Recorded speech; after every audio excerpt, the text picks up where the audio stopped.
যে এরকম একটা পরিস্থিতি আসলে তাদের নেতারাই বলেছিল 5 লাখ 10 লাখ লোক মারা যাবে। মনে আছে আপনাদের? সেই ওবায়দুল কাদের সাহেব কোথায় আছেন আল্লাহ ভালো জানেন, প্রশাসন ভালো জানেন। তিনিও তো বেঁচে আছেন এখন, এবং তার সেই 5 লাখ 10 লাখ লোক তো মারা যাননি। তার মানে তাদের অপরাধের প্রবণতা তারা জানতেন, কিন্তু প্রতিশোধের প্রবণতাটা এই দেশ এবং জাতি বাংলাদেশ ইসলামপন্থী লোকেরা সেই জায়গাটা আমরা প্রতিশোধের রাজনীতি গ্রহণ করি নাই বলি কবি নজরুলের সেই সুন্দর কথা আছে, উহাদের ভাবি মাসি পিপিলিকা তাই মারি না দয়া করে। যে আপনাদের আমিরে জামাত এত সুন্দর করে কথা বলেন কি করে, এটার একটা জবাব আমি বলেছিলাম যে আমি এরকম পাশে বসে শহীদ মাওলানা দেলোয়ার হোসেন সাইদি রহমাহুল্লাহকে জিজ্ঞেস করেছিলাম, আপনাকে মানুষ এত পছন্দ করে, আপনার কথা এত শোনে কেন? উনি বলেছিলেন, আমি যদি আমার বাপের কথা, আমার মায়ের কথা, আমার শুধু দলের কথা বলি তাহলে কেউ শুনবে না, কারণ আমি ইসলামের কথা বলি, কোরআনের কথা বলি, এর চেয়ে সুন্দর সংস্কৃতি পৃথিবীতে আর নেই, যেই কারণে মানুষ এটা পছন্দ করে। আমিরে জামাত ইসলামের কথা বলে, দেশের কথা বলে, দেশপ্রেমের কথা বলে, সেই জন্যই কথাগুলো সুন্দর। আউযুবিল্লাহি মিনাশ শাইতানির রাজিম, বিসমিল্লাহির রহমানির রহিম।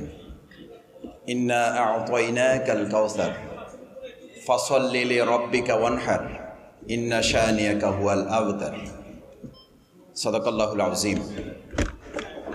সাংস্কৃতিক ঐক্য ফ্রন্টের আজকের আয়োজনের সম্মানিত সভাপতি শ্রদ্ধেয় কবি মোশাররফ হোসেন খান, শ্রদ্ধেয় প্রধান অতিথি বিশ্ব ইসলামী আন্দোলনের অন্যতম নেতা শ্রদ্ধাভাজন আমিরে জামাত ডক্টর শফিকুর রহমান, সম্মানিত বিশেষ অতিথি অন্যতম পৃষ্ঠপোষক সাংস্কৃতিক জগতের মহানগরীর সম্মানিত আমির জনাব নুরুল ইসলাম বুলবুল,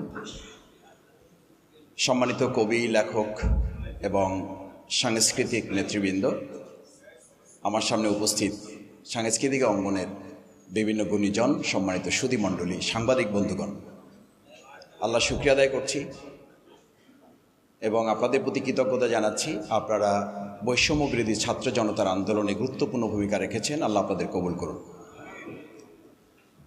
আমি আপনাদের সামনে একটি সূরা তেলাওয়াত করেছি।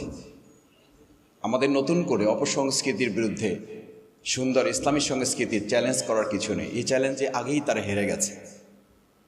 এই সূরা যখন নাজিল হয় তখন প্রথম দুটি আয়াত দিয়ে তারপরে বলা হয়েছিল, তোমরা সবাই মিলে এই আবুল হাকাম সহ যারা আসো, পরের একটা লাইন তৈরি করে যদি নিয়ে আসতে পারো তাহলে তোমাদের সব কিছু মেনে নাও। আলহামদুলিল্লাহ, আপনারা জানেন সেদিন তারা বহু কিছু আবির্ভাব করেছিল, কিন্তু ইন্না শানিয়াকা হুয়াল আবতার এটা যুক্ত করতে ব্যর্থ হয়েছে। সেদিন যারা ব্যর্থ হয়েছে, নতুন করে তাদের জয় হওয়ার আর কোনো সম্ভাবনা নেই, এবং তাদের আর এই জনগণ জিততে দেবে না ইনশাআল্লাহ। তারা আমাদেরকে হারিয়ে দিতে ছিল। কবি নজরুল কত সুন্দর করে বলেছেন, উহারা প্রচার করুক হিংসা বিদ্বেষ আর। আমাদেরকে যারা হারিয়ে দিতে ছিল, আমাদেরকে যারা দেশ ছাড়া করতে চেয়েছিল, আমরা বলিব সাম্য শান্তি এক আল্লাহ জিন্দাবাদ। আমাদের আমিরে জামাত কত সুন্দর করে সেটা বলেন। আমাকে সেদিন একজন অন্য জগতের সাংস্কৃতিক কর্মী ফোন করেছেন, আপনারা কারো কারো স্ট্যাটাসও দেখেছেন, যারা আপনারা হয়তো কল্পনাও করেন না, যে আপনাদের আমিরে জামাত এত সুন্দর করে কথা বলেন কি করে। এটার একটা জবাব আমি বলেছিলাম যে আমি এরকম পাশে বসে শহীদ মাওলানা দেলোয়ার হোসেন সাইদি রহমাহুল্লাহকে জিজ্ঞেস করেছিলাম, আপনাকে মানুষ এত পছন্দ করে, আপনার কথা এত শোনে কেন? উনি বলেছিলেন, আমি যদি আমার বাপের কথা, আমার মায়ের কথা, আমার শুধু দলের কথা বলি তাহলে কেউ শুনবে না, কারণ আমি ইসলামের কথা বলি, কোরআনের কথা বলি, এর চেয়ে সুন্দর সংস্কৃতি পৃথিবীতে আর নেই, যেই কারণে মানুষ এটা পছন্দ করে। আমিরে জামাত ইসলামের কথা বলে, দেশের কথা বলে, দেশপ্রেমের কথা বলে, সেই জন্যই কথাগুলো সুন্দর সুন্দর। এই পরাজয়কে আমাদেরকে হারিয়ে দিতে পারবে না ইনশাআল্লাহ। আমাদেরকে দেখেন, আমি এটা বলছি এই জন্য যে এরকম একটা পরিস্থিতি আসলে তাদের নেতারাই বলেছিল 5 লাখ 10 লাখ লোক মারা যাবে। মনে আছে আপনাদের? সেই ওবায়দুল কাদের সাহেব কোথায় আছেন আল্লাহ ভালো জানেন, প্রশাসন ভালো জানেন। তিনিও তো বেঁচে আছেন এখন, এবং তার সেই 5 লাখ 10 লাখ লোক তো মারা যাননি। তার মানে তাদের অপরাধের প্রবণতা তারা জানতেন, কিন্তু প্রতিশোধের প্রবণতাটা এই দেশ এবং জাতি বাংলাদেশ ইসলামপন্থী লোকেরা সেই জায়গাটা আমরা প্রতিশোধের রাজনীতি গ্রহণ করি নাই বলি কবি নজরুলের সেই সুন্দর কথা আছে, উহাদের ভাবি মাসি পিপিলিকা তাই মারি না দয়া করে। সুতরাং আপনারা ভাববেন না আমাদের এই দয়াকে যেন দুর্বলতা মনে করবেন না। কেউ কেউ আমাদের বলেন যে আমাদের প্রতিশোধ গ্রহণ করার কথা, কারণ কবি নজরুল এটা বলেছেন আমাদের, উহাদের ভাবি মাসি পিপিলিকা তাই মারি না কো দয়া করে। আজকে এই স্বাধীনতা সার্বভৌমত্বকে কারা প্রশ্নবিদ্ধ করেছে? নতুন স্বাধীনতা যোদ্ধা কেন আজকে আহত পঙ্গুত্ব বরণকারী ভাইয়েরা মেডিকেলে বসে আনন্দের চোখে একদিকে পানির অশ্রু বয়ে চলছে, আত্মচিৎকার করে সে আনন্দে উল্লাসিত হয়ে হাসি দিয়ে ওই পানির সাথে মিশ্রিত করে আমিরে জামাতের ঠোঁটের সাথে কপাল মিলিয়ে যখন আত্মচিৎকার করে বলে, ডক্টর শফিক সাহেব, আমাদের এই হাত হারানো, আমাদের এই পা হারানোতে কোনো আক্ষেপ নেই, কোনো কষ্ট নেই, আমরা আনন্দিত। এই আনন্দ কেন? কারণ আপনাদের কবিরাই লিখে গিয়েছিলেন, স্বাধীনতা তুমি পিতার কোমল জায়নামাজের উদার জমিন। এই জায়নামাজ, এই উদার জমিন, এই পিতার কোমলকে কারা রক্তাক্ত করেছেন? এই পিতার কোমল উদার জায়নামাজের জমিনকে কারা প্রশ্নবিদ্ধ করেছেন, কারা কলুষিত করেছেন? তার জবাবের অংশ হিসাবে আজকে আপনাদেরকে দেশ ছাড়া হতে হয়েছে। এই স্বাধীনতাকে আমাদেরকে আবার নতুন করে আরেকবার স্বাধীন করতে হয়েছে। সুতরাং আমি শুধু আপনাদেরকে আহ্বানটুকু জানিয়ে শেষ করতে চাই, এই দেশ যেন আরেকবার স্বাধীনতার জন্য আমাদের হাজারো তরুণ ছাত্র জনতাকে জীবন দিতে না হয়, সেজন্য আপনারা যারা এখানে এসেছেন, আপনাদেরকে কবি ফররুক আহমেদের একটি চমৎকার আহ্বান আছে। তিনি আপনাদেরকে বলেছিলেন যে আপনারা এখন যারা এখানে আছেন, আপনারা যারা মনে না করেন আমাদের সব কিছু অর্জন হয়ে গেছে, আপনাদের এটা মনে রাখতে হবে। আপনাদের সামনে তিনি উল্লেখ করেছেন, জাগো বন্দরে কৈফিয়তের তীব্র ভুরকুটি হেরি। এই বন্দরগুলোতে আজকে যে অবস্থা আছে, এখান থেকে আমাদের তীব্র ভুরকুটি, আমাদের প্রশাসনের রক্তচক্ষু প্রশ্নের সমস্তগুলি বিদ্ধ অবস্থাকে অতিক্রম করে পরের লাইনটা আমাদের শেষ কথা, জাগো অগণন ক্ষুদিত মুখের নীরব ভুরকুটি হেরি। ক্ষুদিত মুখ বলতে শুধু খাবারের নয়, এই আপনারা যারা বলতে চেয়েছিলেন, আপনাদের শুধু মুখ বন্ধ করা হয় না, এই লেখক, কবি, সাহিত্যিক, সাংস্কৃতিক কর্মীদের কলমগুলোকেও তারা বন্ধ করে রেখেছিল। এই উন্মুক্ত কলমগুলোকে আগামী দিনে সুন্দর বাংলাদেশ গড়ার কাজে আমরা সবাই কাজে লাগাবো ইনশাআল্লাহ।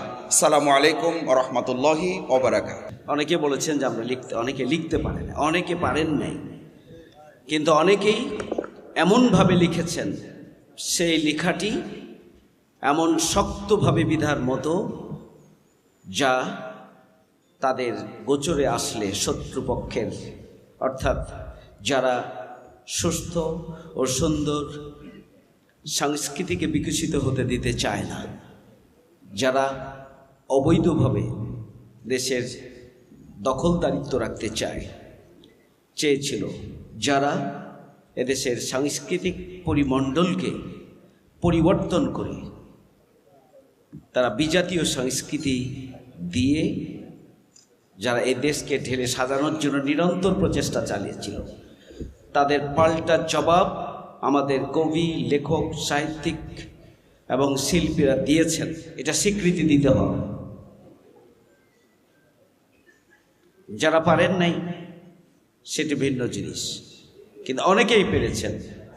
আমি যারা পারেন না এবং পারেননি, সবাই পেরেছেন, সবাইকেই আমি আন্তরিক মোবারকবাদ জানাচ্ছি এবং শুভেচ্ছা জানাচ্ছি। স্বাধীনতা উত্তর বাংলাদেশ তখন থেকেই শুরু হয়েছে। এদেশের অধিকাংশ মানুষের মূল্যবোধ, চেতনা এবং যে বিশ্বাস, সেই বিশ্বাসের বিরুদ্ধে প্রতিবেশী রাষ্ট্রের পৌত্তলিক সংস্কৃতি এবং পাশ্চাত্য সংস্কৃতির সংমিশ্রণে এদেশের 90% মানুষের বিশ্বাস এবং বোধের আলোকে যে সংস্কৃতি, তাকে হত্যা করার জন্য, নিশ্চিহ্ন করার জন্য, তাকে মুছে ফেলার জন্য চেষ্টা চালানো হয়েছে।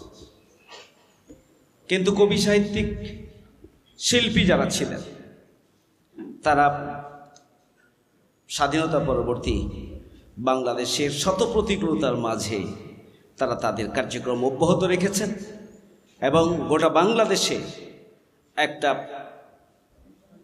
এদেশের মানুষের বিশ্বাস, বোধ এবং চেতনার আলোকে তারা একটি সাংস্কৃতিক আন্দোলন গড়ে তুলেছেন এবং সে আন্দোলন আজকে ফুলে ফুলে সুশোভিত হয়েছে এবং এটা একটা শক্তি হিসাবে বাংলাদেশে আবির্ভূত হয়েছে। এই যে কালচারাল দিক থেকে কবি, সাহিত্যিক এবং লেখক, শিল্পী যারা অবদান রেখেছেন, আজকে স্বাভাবিকভাবে আমাদেরকে স্মরণ করতে হয় আস্থার সাথে কবি আল মাহমুদ, ফররুক আহমেদ, কবি মতিউর রহমান মল্লিক, গোলাম মোহাম্মদ কবি এবং কবি আসাদ বিন হাফিজ, মোশাররফ হোসেন খান সহ এখানে অনেক কবি সাহিত্যিক আছেন, সামনেও আছেন, যারা নিরন্তর চেষ্টা চালিয়েছেন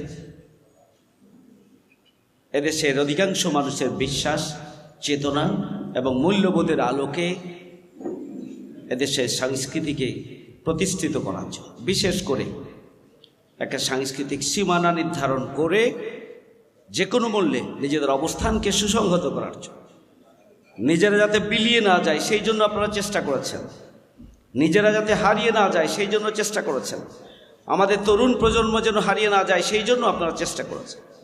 এবং আল্লাহর মেহেরবানি, এবং আমি দৃঢ়ভাবে বিশ্বাস করি এই যে একটা বিরাট জগৎ তৈরি হয়েছে, সেটাকে যদি আমরা পরিকল্পিতভাবে কাজে লাগাতে পারি, তাদের মধ্যে প্রফেশনালিজম যদি আমরা তৈরি করতে পারি, ইনস্টিটিউশনালাইজেশনের মাধ্যমে আমরা যদি এক একটা দিক এবং বিভাগে আমরা ব্যাপক ভিত্তিক পরিকল্পনা নিয়ে কাজ করতে পারি, তাহলে আগামী দিনে বাংলাদেশের শকুনদের যে থাবা, বিশ্বাস এবং বোধের দিক থেকে বাংলাদেশকে নিশ্চিহ্ন করে দেওয়ার যে ষড়যন্ত্র, যা আজকেও দ্বিতীয় বিপ্লবের পরে অব্যাহত আছে, সেটিকে রুখে দেওয়া সম্ভব হবে বলে আমি বিশ্বাস করি।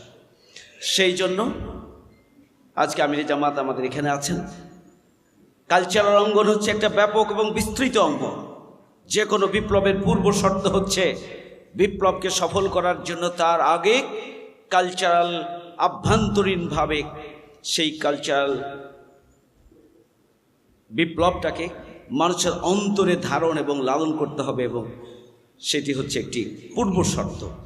আর কোনো বিপ্লবকে ধরে রাখার জন্য দেশপ্রেম, জাতীয়তাবোধ, ইসলামী মূল্যবোধ এবং সামগ্রিকভাবে আমার দেশকে একটি শক্তিশালী জনগণের বিশ্বাস এবং বোধের আলোকে স্থায়ীভাবে যদি প্রতিষ্ঠিত করতে হয়, তাহলে এই যে নতুন বিজয়, আমাদের বিজয় পরবর্তী আমাদের কালচারাল অঙ্গনটিকে এমনভাবে সুসংহত করতে হবে যাতে করে এই বিজয়কে আমরা দীর্ঘস্থায়ীভাবে ধরে রেখে সামগ্রিকভাবে অবকাঠামোগত উন্নয়ন নয়, মানুষের চিন্তা চেতনা, মানুষের শিক্ষা দীক্ষা, আচার আচরণ এবং নৈতিক ও বিশ্বাস ও মূল্যবোধের দিক থেকে পরিবর্তনের মধ্য দিয়ে যেন একটা মজবুত বাংলাদেশ, একটা নৈতিক বাংলাদেশ, একটা বসবাসযোগ্য বাংলাদেশ গড়ে তোলার জন্য সমস্ত মানুষকে সজাগ এবং সচেতন ও পাহারাদারির ভূমিকা অবতীর্ণ হওয়ার জন্য